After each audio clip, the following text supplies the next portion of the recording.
You have 72 hours to pay $10,000, or I'm filing a lien against your property." Karen's voice dripped with satisfaction as she slid the citation across my kitchen table. I looked at the paper, then at her smug face, and smiled. "Actually, Karen, I think you'll find that in 72 hours, you'll be the one writing me a check. You see, I just bought your mortgage."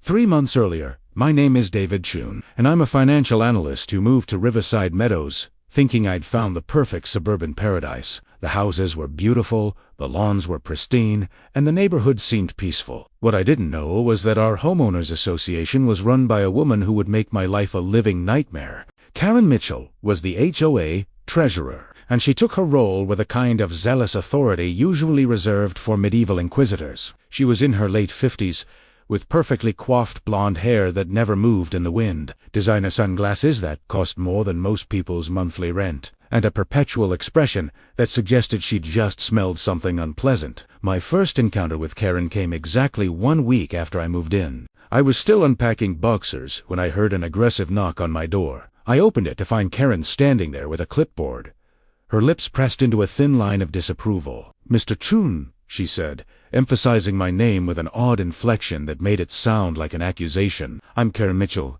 HOA treasurer. We need to discuss several violations." Violations. I looked past her at my front yard. "I just moved in last Tuesday." "Which is precisely the problem." She tapped her pen against the clipboard. "Your trash bins are the wrong color. They should be forest green, not standard black. That's a $250 fine. Your mailbox is 3 inches too tall according to the covenant specifications. That's another $200 fine. And your car was parked on the street overnight, which violates Section 7 of our parking ordinance. Another $300 fine." I stared at her, certain this had to be some kind of joke. That's $750 in fines for things I didn't even know were rules. Ignorance of HOA regulations is not an excuse, Mr. Chun. The covenant was included in your closing documents. You should have read it. She tore off 3 pink citation slips and handed them to me. "Payment is due within 30 days. Welcome to the neighborhood." She turned and walked away, her heels clicking against my driveway like a countdown timer. I stood there holding 3 pink slips totaling $750 and realized I'd made a terrible mistake moving to Riverside Meadows. Over the next 6 weeks, Karen found reasons to fine me constantly. My lawn was 1/8 of an inch too long. Fine, $175. I hung a wreath on my door in early October. Fine, $150 for premature holiday decorations.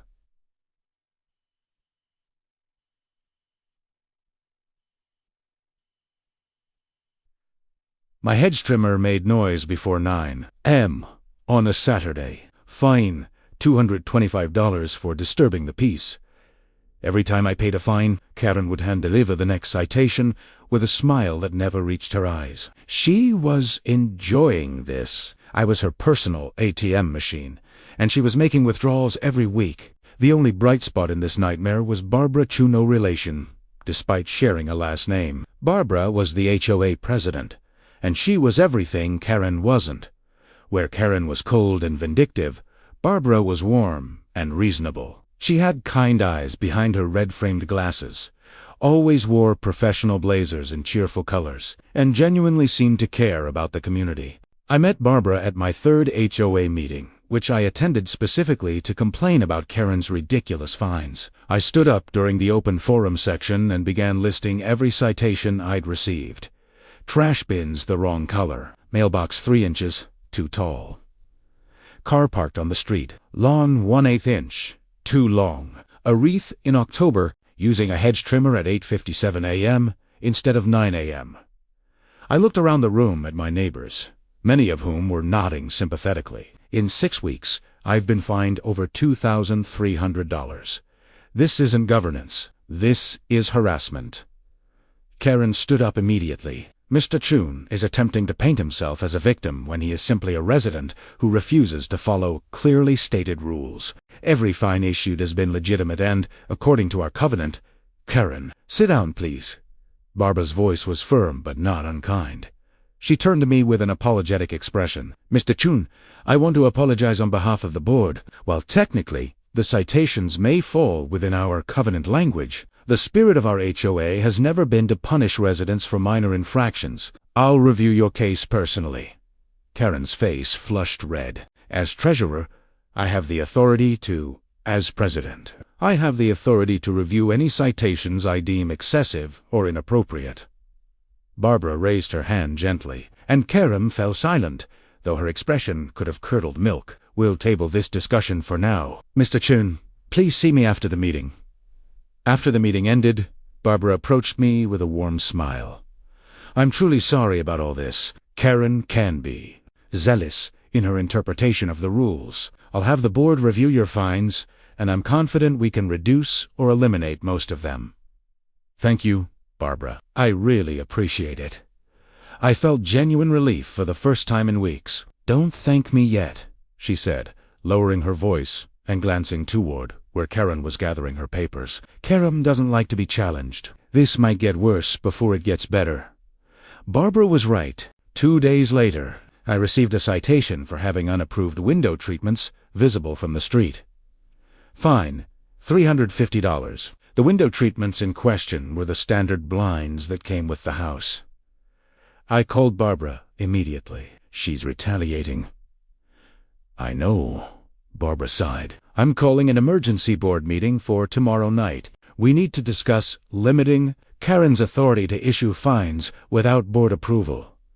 The emergency board meeting was tense. Barbara proposed a new policy requiring all fines over $100 to be approved by at least 2 board members. Karen fought against it viciously, but Barbara remained calm and collected, methodically making her case. In the end, the policy passed 4 votes to 1, with Karen being the only dissenting vote. I thought that would be the end of it. I was wrong. Karen became creative. She started issuing multiple small fines instead of single large ones. $99 for this, $99 for that. Technically under the new threshold, but clearly designed to circumvent the policy. When I trimmed my hedges, she measured them with a tape measure and issued citations for 3 different bushes being non-uniform heights. $297 total. I paid the fines, but I also started documenting everything.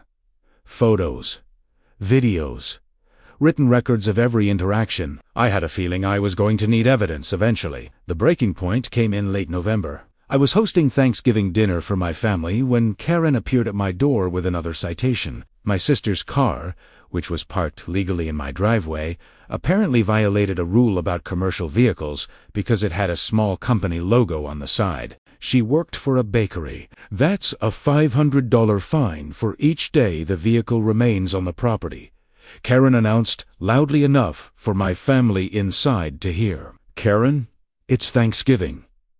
Can't this wait? Violations don't take holidays, Mr. Chun." She handed me the citation and walked away. I stood in my doorway, holding yet another pink slip, and something inside me snapped. I wasn't angry anymore. I was done being angry. Instead, a cold, calculated calm settled over me. Karen wanted to play games with money. Fine. I was a financial analyst. Money games were my specialty. That evening, after my family left, I opened my laptop and started researching. If Karen was going to treat me like an adversary, I needed to understand my enemy. I started with public records. Property records showed that Karen's house was worth approximately $450,000. She'd purchased it 11 years ago for $320,000. Standard appreciation for the area, nothing unusual there. Then I checked mortgage records. Karen had refinanced 3 years ago, taking out a new loan for $380,000. That was interesting. She'd pulled out equitia. A lot of it, nearly $200,000 in cash-out refinancing. Dug deeper. Court records showed 2 civil judgments against Karen totaling $67,000. Credit card debt collections, medical bills. I cross-referenced property tax records and found she was 4 months behind on payments. The picture became clear. Karen was in serious financial trouble. The refinancing had been a desperate attempt to consolidate debt, but it hadn't worked. She was drowning, and the mortgage payments on a $380,000 loan were probably crushing her. I sat back in my chair, thinking. Karen had made my life miserable for months, extracting thousands of dollars from me in petty fines. She'd done it because she enjoyed the power, but maybe also because she needed the money. HOA treasurers sometimes had access to funds. Had Karen been helping herself to HOA money? I needed more information. I requested copies of the HOA's financial records, which, as a member, I was legally entitled to review. Barbara provided them within 3 days, and I spent an entire weekend going through every transaction for the past 2 years. What I found made my blood run cold. There were dozens of irregular transactions, payments to vendors that didn't exist, reimbursements for supplies with no receipts, small amounts, usually under $500, but they added up over 2 years. Karen had embezzled approximately $38,000 from the HOA. I made copies of everything and contacted a lawyer specializing in HOA disputes. He reviewed my evidence and confirmed what I suspected. "This is embezzlement." A sighed grimly. "You have enough here to file both civil and criminal charges, but I'd recommend starting with the civil approach, filing a complaint with the board and demanding restitution. If she doesn't comply, then you escalate to law enforcement." I thanked him and left his office with a plan forming in my mind. But that plan changed dramatically the next day when I received Karen's ultimate act of aggression. I came home from work to find a notice taped to my door. Not a citation this time. Lawsuit. Karen was suing me personally for defamation and harassment for $10,000. The complaint cited my speech at the HOA meeting and my continued pattern of questioning legitimate HOA business. It was absurd. It was frivolous. It would likely be dismissed, but it would still cost me time and legal fees to fight. Karen was escalating, trying to intimidate me into silence. I called Barbara immediately. "Did you see what Karen did?" "I did.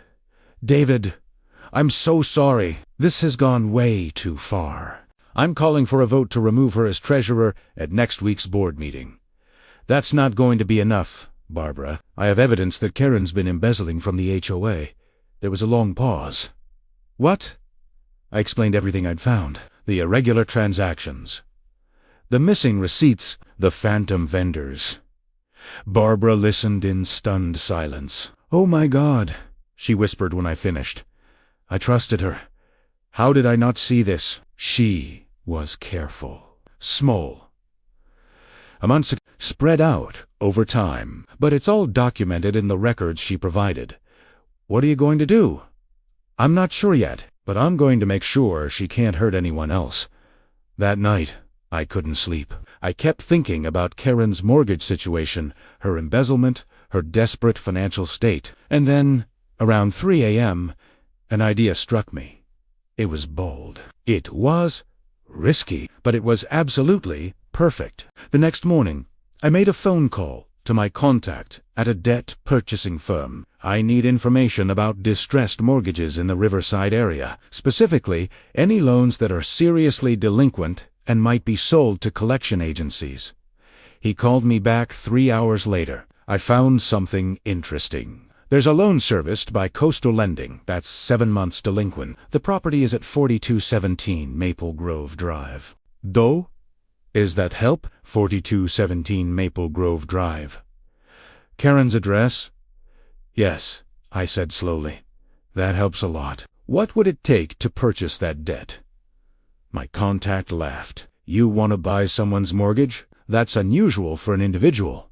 But if you're serious, I can make some calls. The lender would probably sell it at a discount, just to get it off their books. Maybe 70 cents on the dollar. We're talking about $265,000 remaining on the loan, so you'd need roughly $185,000 cash to make this work. I did some quick mental math. I had that much in investments. It would liquidate most of my savings, but the potential payoff. Make the calls, I said. I'm very serious. What do you think will happen when David buys Karen's mortgage? Will he use it to stop her harassment, or will this plan backfire? Drop your predictions in the comments below.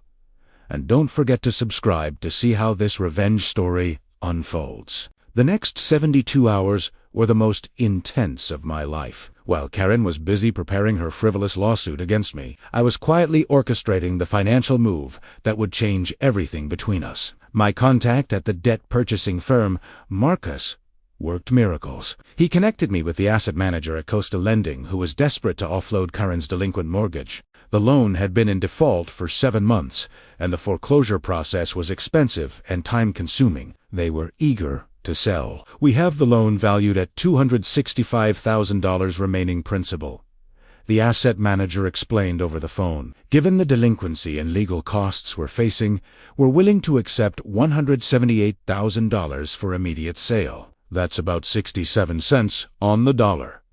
I did the math quickly. If I purchased the debt for $178,000, I would own a loan worth $265,000, secured by a property worth $450,000. Even if Karen declared bankruptcy, I'd likely recover most of my investment through foreclosure. But I wasn't planning on foreclosing. I had something much better in mind. "I'll take it," I said. "How quickly can we close this transaction? If you can provide proof of funds today, we can have the paperwork ready by Friday. The transfer would be complete by Monday." I spent that afternoon on the phone with my investment broker, liquidating stocks and bonds. It hurt to drain my investment accounts, but the potential payoff was worth it. By 5 p.m., I'd wired $178,000 to an escrow account. Meanwhile, Karen was spreading her lawsuit news around the neighborhood. I saw her talking to other residents, showing them the legal papers, painting herself as the victim of my harassment campaign.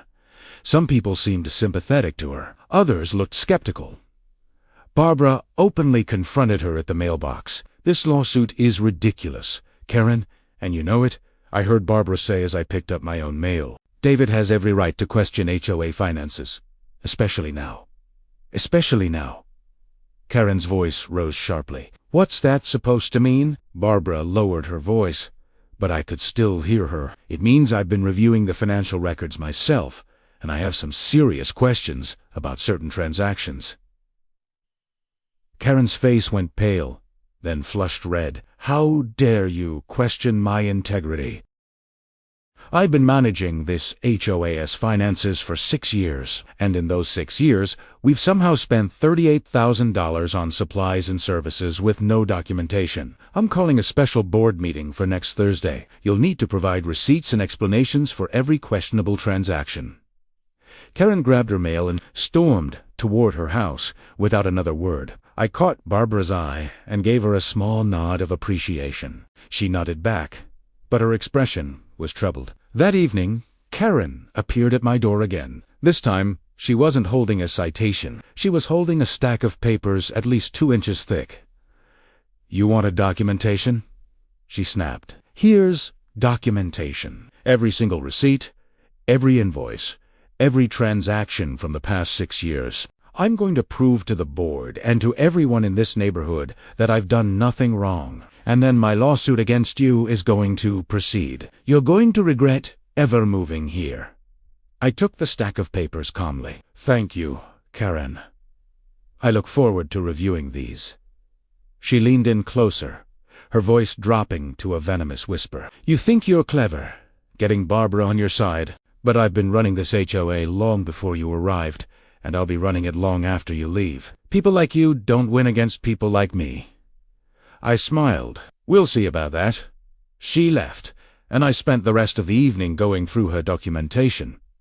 It was impressive, I had to admit. She'd created fake invoices, forged vendor signatures, and manufactured paper trails for transactions that never happened. If you didn't know what to look for, it would seem legitimate. But I knew what to look for, and the evidence of fraud was everywhere. Once you understood the patterns, I forwarded everything to my lawyer with a detailed analysis. He called me back within an hour. "This is actually better than what we had before," he said, sounding excited. "She's just handed you documented proof of fraud. Some of these vendor addresses don't exist. These signatures don't match business registry records. She's created an entire false accounting system. David, you have her dead to rights." Good, but hold off on filing anything yet. I have one more piece to put in place. Friday arrived, and I received the call I'd been waiting for. Mr. Chun, this is Patricia. From Coastal Lending, the mortgage debt transfer is complete. As of 9 a.m. this morning, you are the legal holder of the note and deed of trust, 44217, Maple Grove Drive. Congratulations! I thanked her and hung up, then sat at my desk for a long moment, holding the documents that made me Karen's mortgage holder. The irony was beautiful. For months, she'd been extracting money from me through petty fines. Now I literally owned her house debt. But I wasn't ready to reveal this yet. First, I wanted to see how the board meeting would go. Thursday evening arrived. The special board meeting was held at the community center, and nearly 50 residents showed up 3 times the usual attendance. Word had spread that something big was happening. Barbara called the meeting to order and got straight to the point. We're here tonight to address concerns about HOA financial management. Karen, as treasurer, you've had sole authority over our accounts for 6 years. Recent audits have revealed irregularities that need explanation. Karen stood up, her face composed, but her hands trembling slightly. I've provided complete documentation for every transaction in question. These irregularities are simply the result of poor bookkeeping on my part. Nothing more. I've made some administrative errors in how I recorded certain expenses, but every dollar spent was for legitimate HOA purposes. Barbara nodded slowly. Can you explain why we paid $12,000 to Riverside Landscaping Services when no such company is registered in the state? That was a contractor who worked under that name informally. He's since gone out of business. And Premium Supply Company, which received $8,000 over 2 years, office supplies and maintenance materials. The company closed last year. And coincidentally, every vendor you can't provide contact information for has either closed or can't be verified. Karen's composure cracked slightly. I don't like what you're implying, Barbara. I'm not implying anything. I'm stating facts. You spent $38,000 of HOA money with no verifiable documentation, and every time we try to trace these expenses, we hit a dead end. Barbara looked around the room. I'm recommending that the board vote to remove Karen as treasurer effective immediately and authorize a full forensic audit of our finances. The room erupted in murmurs. Karen's face turned crimson. This is a witch hunt. You're all turning against me because David Chun has poisoned your minds with his lies. I stood up calmly. Karen, I haven't said a word tonight. I've just been listening. But since you brought me up, let me share something interesting. I pulled out my phone and projected images onto the community center. Screenshots of fake invoices, comparison analyses showing patterns of fraud, timeline documents showing how the embezzlement had escalated over time. This is your documentation, Karen. Your invoices. Your signatures. And here's the proof that half these companies never existed. The room went silent. Karen stared at the screen, her mouth opening and closing like a fish out of water. You, she stammered, you had no right to investigate me. Actually, as an HOA member, I had every right to request and review financial records. And what I found was systematic embezzlement. You've stolen from every person in this room. Barbara stood up. All in favor of immediately removing Karen Mitchell as treasurer. Every hand in the room went up, except Karen's. All in favor of authorizing a forensic audit and referring this matter to law enforcement if fraud is confirmed. Again, every hand except Karen's. Karen looked around the room at her former neighbors, seeing nothing but anger and betrayal in their faces. She grabbed her purse and rushed toward the door, but Barbara's voice stopped her. Karen, you'll need to surrender all HOA financial documents, passwords, and access to accounts by noon tomorrow. If you don't comply, we'll be forced to involve law enforcement immediately. Karen didn't respond. Sehust left, slamming the door behind her. After the meeting, several neighbors approached me to apologize for not standing up to Karen Sue. One elderly couple, the Hendersons, looked particularly guilty. She'll find us $1,400 last year for excessive garden ornaments, Mr. Henderson said. We paid it because we were afraid she'd make our lives miserable. She did make our lives miserable, his wife added. But we were too scared to fight back. Thank you for having the courage we didn't. I assured them it was okay. But inside I was thinking about how many people Karen had bullied over the years, how much money she'd extracted through fear and intimidation, how many lives she'd made miserable because she enjoyed the power. Well, her power was about to come to an end. The next morning, I watched from my window as a police car pulled up to Karen's house. 2 officers went inside and emerged 20 minutes later with several boxes of documents. The forensic audit was beginning. That afternoon, I received notice that Karen had officially dropped her $10,000 lawsuit against me. Her lawyer had withdrawn from the case, probably after learning about the embezzlement investigation. It was a small victory, but satisfying nonetheless. But I still hadn't played my final card. 2 days later, I sent Karen a certified letter. It was a formal notice that her mortgage had been transferred to a new holder, that she was currently 7 months delinquent. The letter stated that she had 30 days to either bring the loan current by paying $21,000 in back payments plus late fees, or enter into a repayment agreement with the new loan holder. I included my phone number and a note. I'm willing to discuss reasonable arrangements. Please contact me at your earliest convenience. I knew she'd received the letter when I heard screaming from her house that afternoon. 10 minutes later, she was pounding on my door. I opened it calmly. "Hello, Karen, you bought my mortgage," she shrieked. "How did you even? That's not possible. You can't do that." "Actually, I can. Mortgage debt is bought and sold all the time. Coastal Lending was happy to sell your delinquent loan at a discount. As of last Monday, I'm your mortgage holder." She stared at me, her face cycling through emotions: disbelief, rage, fear, desperation. This is revenge.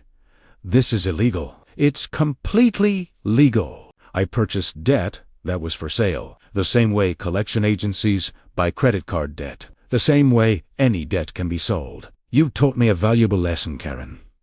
Everything has a price. Even mortgages. I'll fight this. I'll sue you for harassment, for predatory lending, for what? Following the same laws you've been using against everyone in this neighborhood for years. I kept my voice level. You've spent months extracting money from me for every tiny violation you could find. Now I own your mortgage. Funny how things work out. She was shaking now, tears starting to form in her eyes. For the first time since I'd met her, Karen looked vulnerable, human, scared.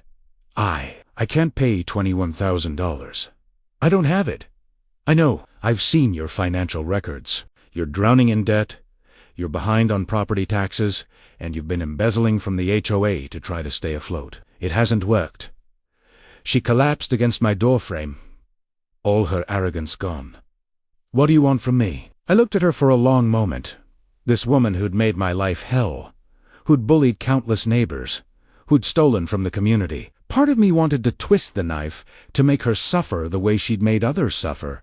But another part of me, the part that had learned something from Barbara's grace and dignity, knew there was a better way. I want you to come to the next HOA meeting, I said quietly. I want you to confess everything you've done. I want you to apologize to every person you've hurt. And I want you to agree to a repayment plan for the money you embezzled.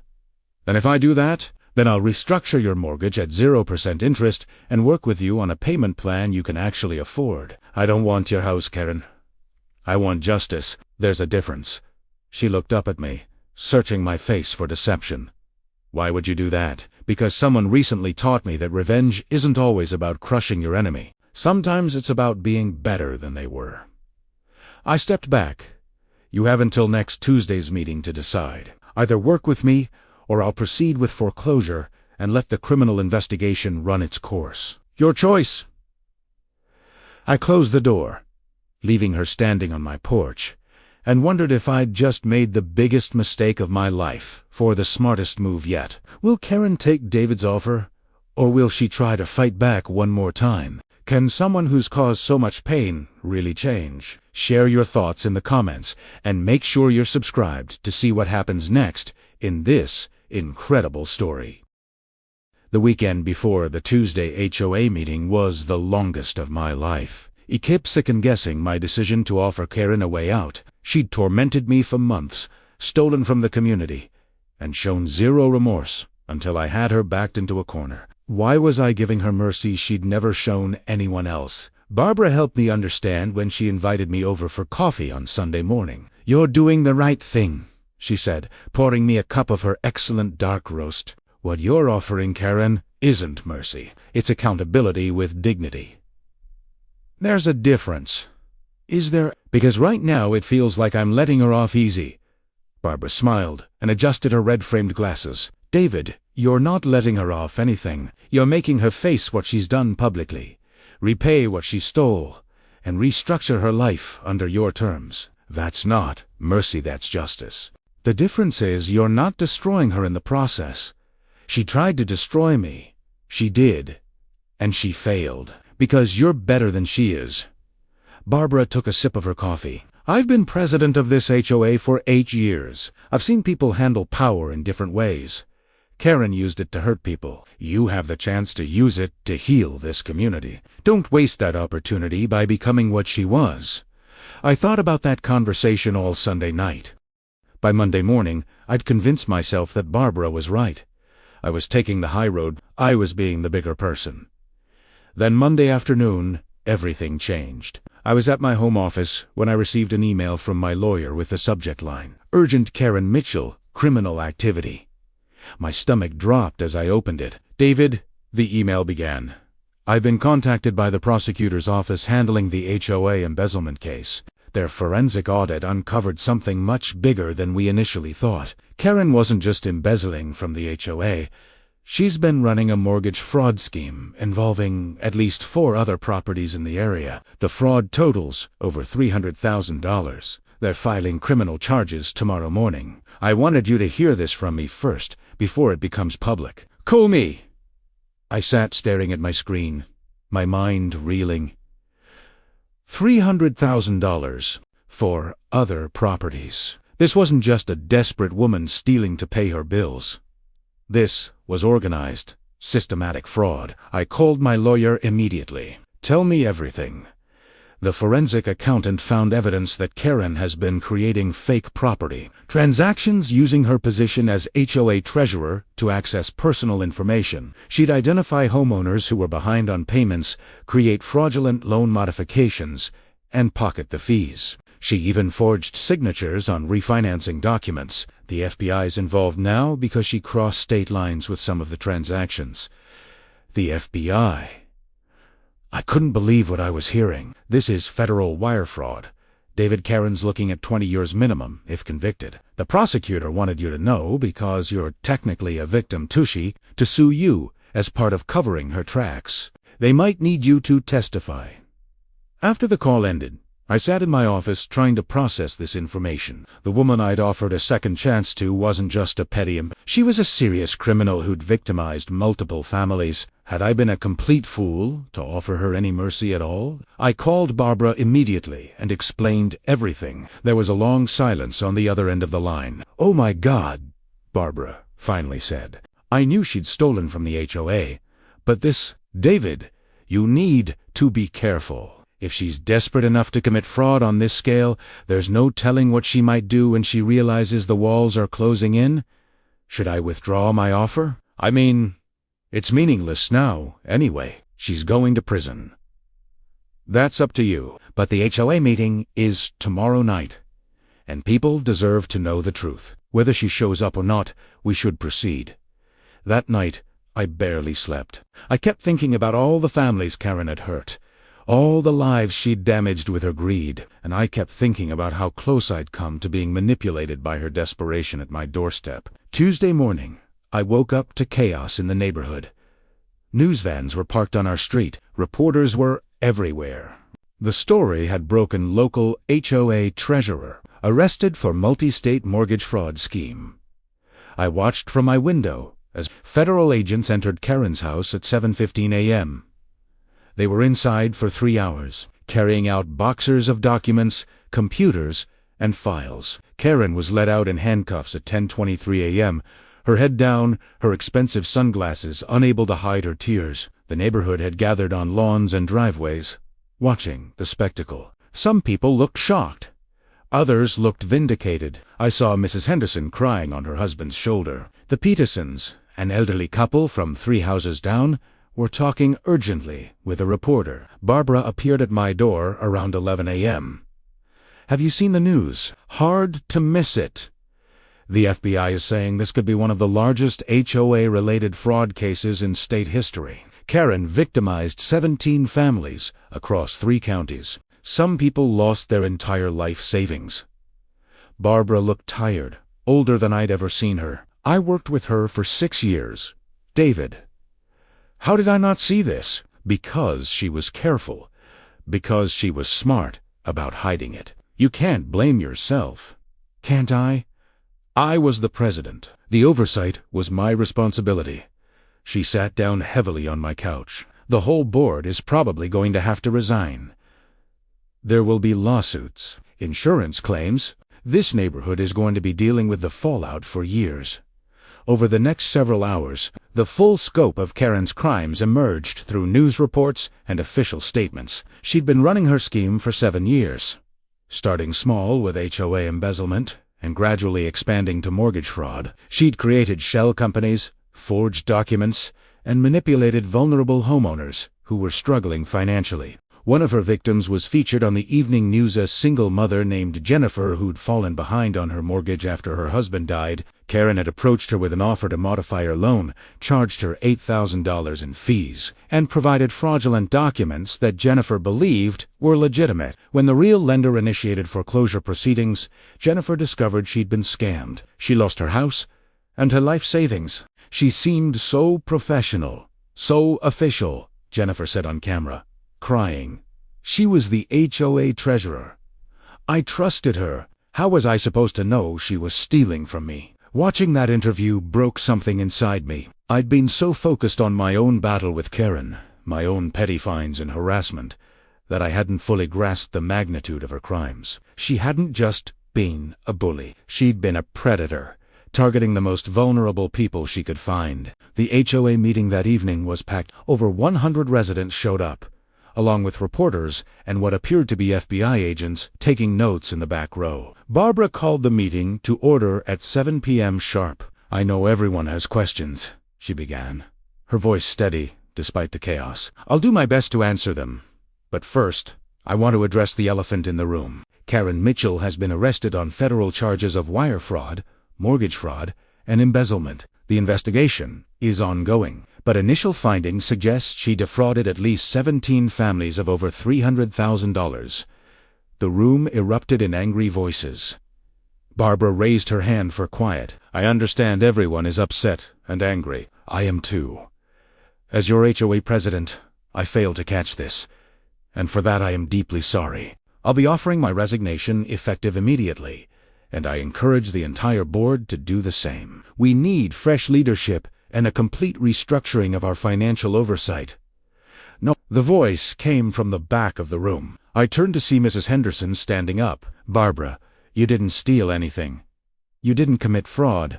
You were deceived, like all of us. We don't want your resignation. We want you to help us fix this mess." A chorus of agreement rippled through the crowd. Barbara looked genuinely moved. "I appreciate that. But Mrs. Henderson is right," another voice called out. This time it was Tom Peterson, the retired accountant from Elm Street. "Barbara, you're the only person in this room with the experience and trust to lead us through this crisis. Please don't abandon us now." Barbara looked around the room at all the faces staring at her hopefully. Finally, she nodded. "All right.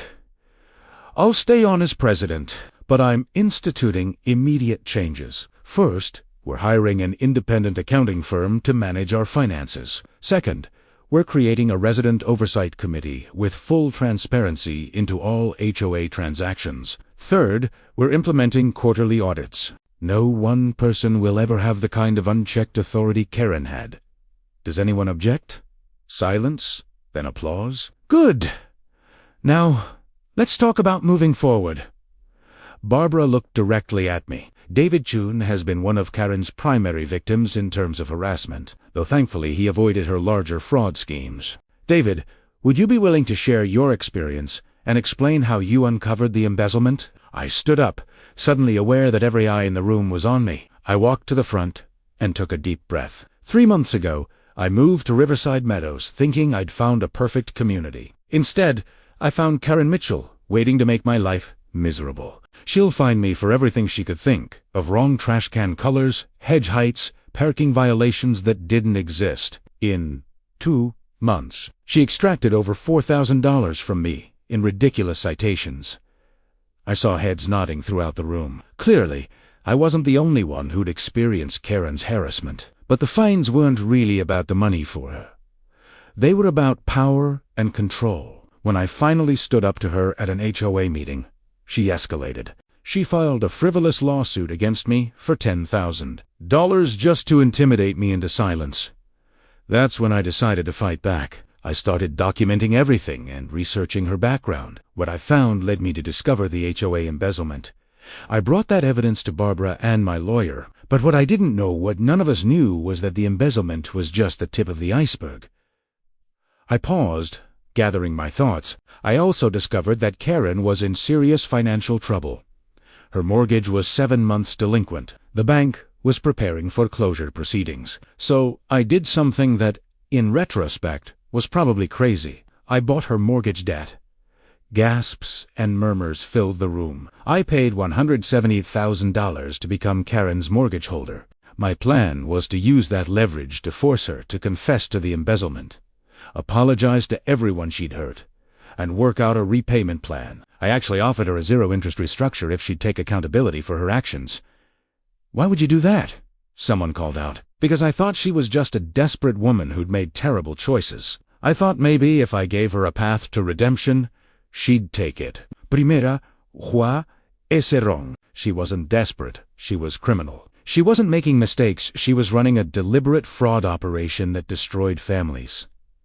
I looked around the room. I'm telling you this because I want everyone to understand something important. When someone shows you who they really are, believe them. Karen showed us who she was every single day. She was cruel, manipulative, and power-hungry. We should have stopped her years ago. I should have fought back harder from day one, instead of just paying her fines and hoping she'd leave me alone. But here's what I learned. Standing up to bullies works. Documenting evidence works. Refusing to be intimidated works. If I'd just kept quiet and paid her fines, she'd still be operating her fraud scheme. She'd still be victimizing families. She'd still be terrorizing this neighborhood. I turned to Barbara. "You taught me something important. You showed me what real leadership looks like, standing up for what's right, even when it's uncomfortable. You backed me up when Karen tried to crush me. You demanded accountability even when it was easier to look the other way. That's the kind of HOA president we need." Barbara's eyes were wet behind her red glasses. Several people in the audience were openly crying. "So here's my proposal," I continued. "I own Karen's mortgage debt. That debt is secured by a house that will probably be seized by the federal government as part of asset forfeiture. I'm likely going to lose most or all of my investment. But I don't care about that anymore. What I care about is making sure we rebuild this community into something better than what Karen made it. I'm donating any recovery I get from Karen's house sale to a victim compensation fund. Every family she defrauded should get something back, even if it's not everything they lost. And I'm proposing we create a new HOA charter that prevents anyone from ever having the kind of unchecked power Karen had." The room erupted in applause. People were standing, clapping, some cheering. I felt embarrassed and emotional and relieved all at once. Barbara stood up and hugged me. "Thank you," she whispered. "You just gave this community hope."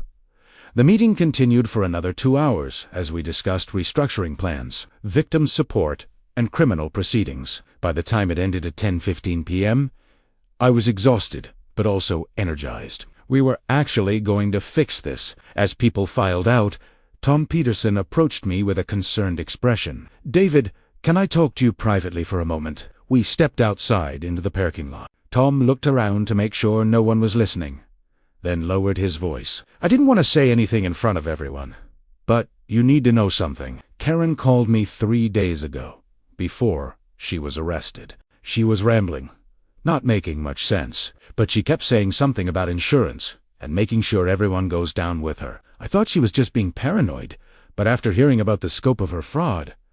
What are you saying, Tom? I'm saying Karen Mitchell is vindictive. And calculating if she's going to prison, she might try to take other people down with her. You should be careful, David. You're the person she hates most in this neighborhood. If she's going to lash out at anyone, it'll be you. I thanked Tom for the warning, but honestly, I wasn't too worried. Karen was in federal custody. What could she possibly do to me now? I was about to find out that I'd drastically underestimated her one final time. Has Karen really been defeated? Or does she have one last revenge plan?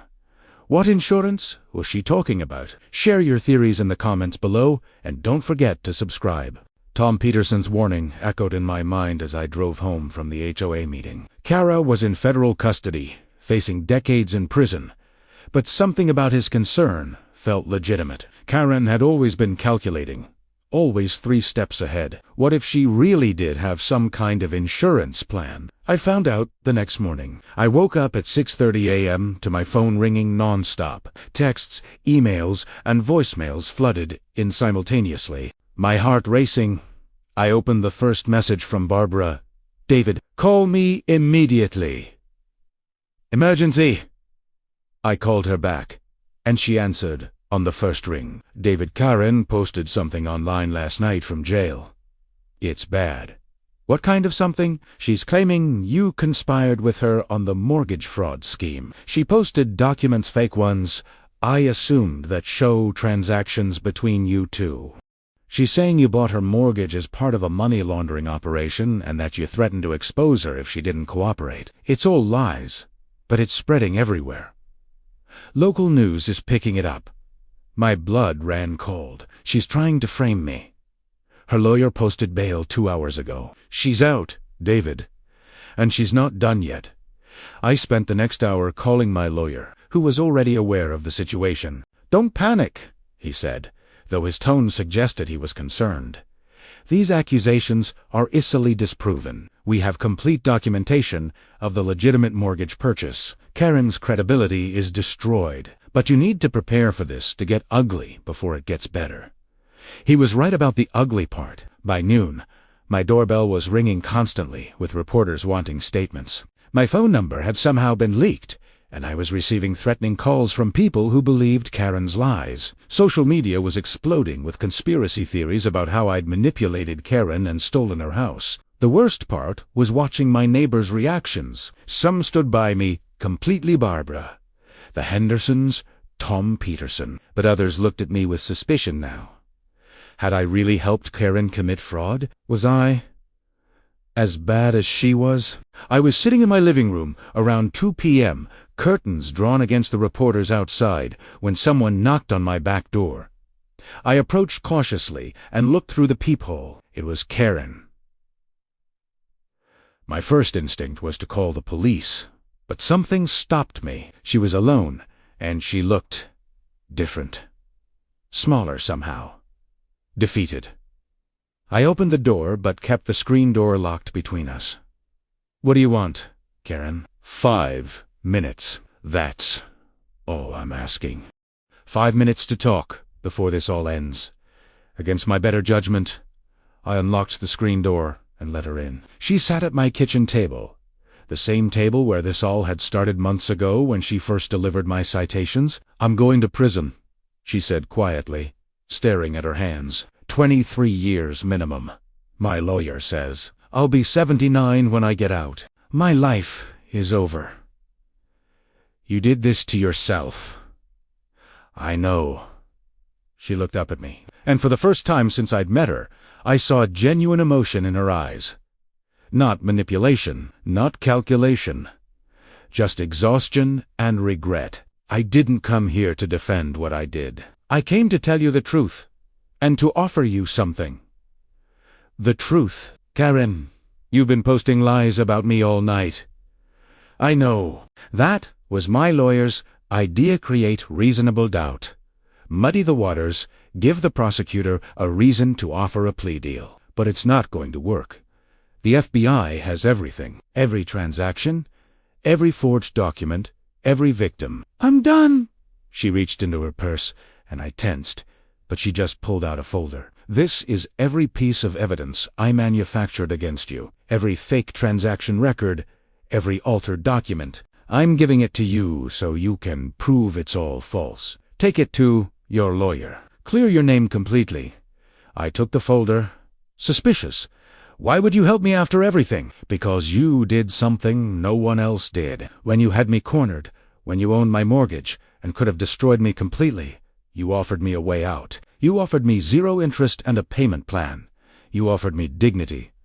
Her voice cracked. I didn't take it because I'm a coward. I thought I could keep running, keep scamming, keep finding angles. But I was wrong. She stood up slowly. I've hurt a lot of people, David. 17 families lost everything because of me. You lost $4,000 in fines, and $178,000 buying my worthless mortgage. I can't fix any of that. The money's gone. I spent it all trying to maintain an image of success while I was drowning in debt.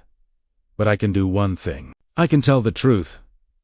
She walked to my door, then turned back. There's a press conference at 5 p.m. today at the courthouse.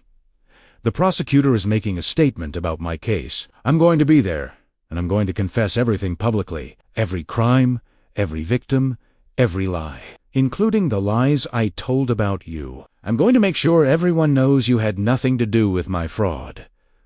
Why? I couldn't help asking. What do you get out of confessing? Maybe a few years off my sentence if I cooperate fully. But honestly, I'm just tired. Tired of lying, tired of scheming, tired of being the person I became. She opened the door.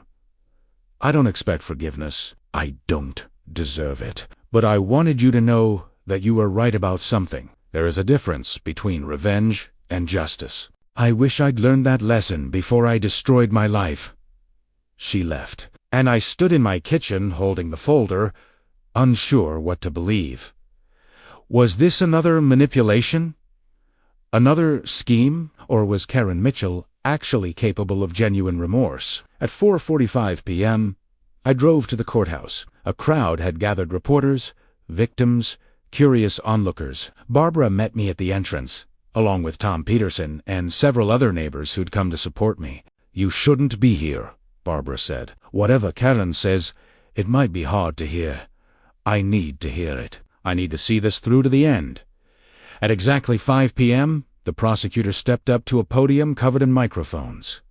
Good evening. I'm here to announce that Karen Louise Mitchell has agreed to plead guilty to 47 counts of wire fraud, mortgage fraud, embezzlement, and related charges. In exchange for her full cooperation and testimony against her co-conspirators, the prosecution is recommending a sentence of 18 years in federal prison with no possibility of parole before 15 years served. So, she had been working with others. Miss Mitchell has provided evidence leading to the arrests of 3 additional individuals involved in the mortgage fraud scheme: her brother, a loan officer at Pacific Trust Bank, and a notary public who falsified documents. The total fraud amount has been updated to $432,000, affecting families. The prosecutor continued with technical details, but I was focused on Karen, who stood off to the side with her lawyer. She looked small in her simple gray suit.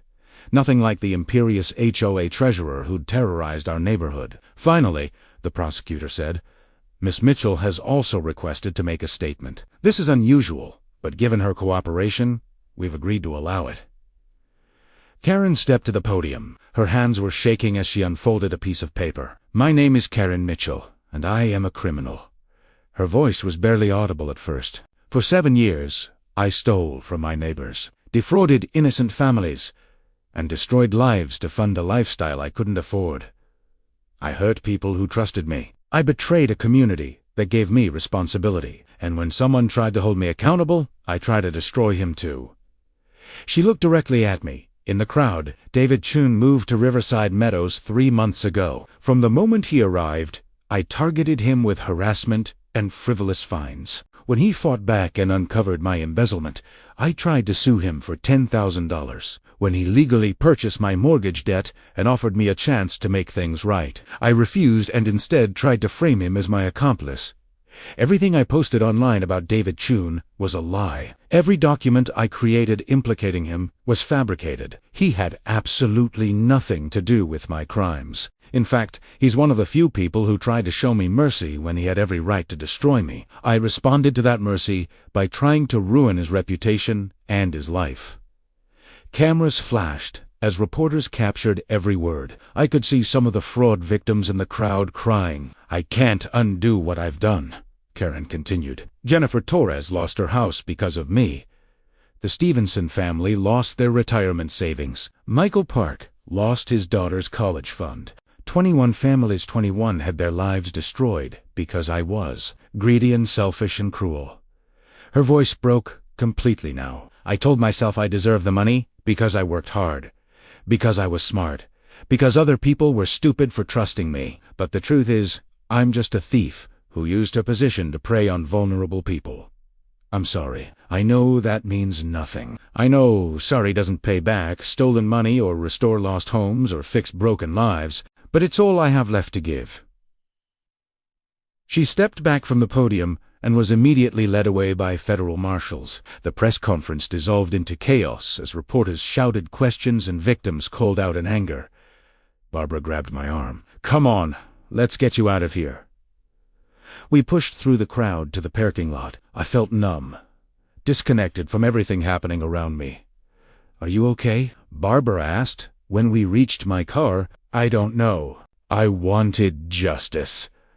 I got it. But it doesn't feel the way I thought it would." "That's because you're a good person, David. Bad people celebrate when their enemies fall. Good people just feel sad about the waste of it all." Over the next few weeks, Karen's confession dominated local news. The FBI arrested her co-conspirators. The victim compensation process began, though most families would only recover a fraction of what they'd lost. My name was completely cleared, though some internet conspiracy theorists refused to let go of the idea that I'd somehow been involved. The HOA underwent major restructuring under Barbara's leadership. We hired a professional management company to handle finances. We created oversight committees. We rewrote our covenant to prevent future abuses of power. Slowly, the neighborhood began to heal. As for Karen's mortgage, the federal government did seize her house as part of asset forfeiture. I lost most of my $178,000 investment, though I did eventually recover about $43,000 after the property was sold. True to my word, I donated all of it to the Victim Compensation Fund. Karen was sentenced to 15 years in federal prison. She served her time quietly, participating in education programs and, according to reports, becoming a model prisoner. Several victims attended her sentencing. Some spoke about the devastating impact of her crimes. Others, surprisingly, spoke about forgiveness and hope for her rehabilitation. I didn't attend. I'd said everything I needed to say. 2 years later, I was sitting on my front porch, a different house, as I'd sold the Riverside Meadows property and moved to a quieter neighborhood without an HOA, or when I received a letter. The return address was a federal correctional institution. It was from Karen. I almost threw it away without reading it, but curiosity got the better of me. Inside was a single handwritten page. "Dear David, I don't expect you to read this, and I certainly don't expect a response. I just wanted you to know that I think about what you said often. You told me there's a difference between revenge and justice. You were right. Revenge is about hurting someone because they hurt you. Justice is about making things right. Even when it's hard, even when it doesn't satisfy the anger you feel. You chose justice when you could have chosen revenge. You offered me a chance to do better when you had every reason to want me destroyed. I didn't take that chance, and I'll regret it for the rest of my life. But your example taught me something important. It's never too late to choose to be better than you were. I'm trying to do that now, even if it's from behind bars. I'm teaching financial literacy classes to other inmates. I'm working with a victims advocacy group to help people recognize fraud schemes. It doesn't undo what I did, but maybe it prevents someone else from becoming what I was. Thank you for showing me what real strength looks like. It's not about power over others. It's about doing the right thing even when no one is watching, even when it costs you something. I'm sorry for everything. I hope you're happy wherever you are. Karen Mitja, inmate number 7853-2194. I folded the letter and sat for a long time, watching the sunset paint the sky in shades of orange and pink. Barbara had been right all along. This wasn't a story about revenge. It was a story about what happens when people choose to be better than their worst impulses. Karen had chosen greed and cruelty, and it destroyed her life. I had chosen justice and dignity, and it had set me free. In the end, that was the only revenge I needed, the freedom to move forward while she remained trapped by consequences of her own making. Not because I'd crushed her, but because she'd crushed herself. And somehow, that felt like the right ending after all. 3 years after Karen's sentencing, Riverside Meadows had transformed completely. Under Barbara's continued leadership, it became one of the most well-managed HOA communities in the state. The victims of Karen's fraud had recovered about 60% of their losses through various legal settlements and the compensation fund. It wasn't everything, but it was something. I visited the old neighborhood occasionally. Barbara always welcomed me with coffee and updates. The community had memorialized the ordeal by creating an annual transparency day where all HOA finances were publicly reviewed and discussed. It was their way of ensuring that what happened with Karen could never happen again. As for me, I learned something valuable from the whole experience. Power isn't about control. It's about responsibility. And the truest form of winning isn't destroying your enemy, it's refusing to become one yourself. Karen taught me what not to be. Barbara taught me what to aspire to. And somewhere in between those two extremes, I found out who I actually was. That's worth more than any revenge could ever be. And that's the end of this incredible true story. What would you have done in David's position? Would you have shown Karen mercy or crushed her completely? Share your thoughts in the comments. If you enjoyed this story, please like, subscribe, and hit that notification bell. We have more amazing HOA revenge stories coming your way. Thanks for watching, and remember, sometimes the best revenge is simply being better than the person who wronged you.